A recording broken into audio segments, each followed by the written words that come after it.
آپ نے درجن لوگوں کا دل توڑا ہے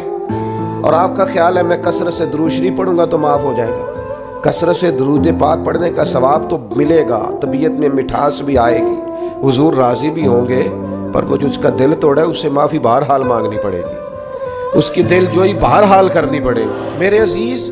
نبی پاک علیہ السلام نے وضاحت فرمائی۔ حضور فرمانے لگے صحابہ سے بتاؤ میری امت میں مفلس کون ہے؟ یا رسول اللہ صلی اللہ علیہ وسلم جس کے پاس پیسے نہ ہو وہ غریب ہے، مفلس ہے۔ تو حضور نے فرمایا میری امت میں تو مفلس وہ آدمی ہے جو قیامت کے دن پہاڑ کے برابر نیکیاں لے کے آئے گا، نماز، روزہ، حج، زکوٰۃ، صدقات، لیکن کریم فرماتے ہیں کسی کا اس نے دل توڑا ہوگا، کسی کو گالی دی ہوگی، کسی کو برا کہا ہوگا، نتیجہ یہ نکلے گا کہ اللہ تعالیٰ وہ ساری نیکیاں ان لوگوں کو دے دے گا جن کو تکلیفیں دیتا رہا،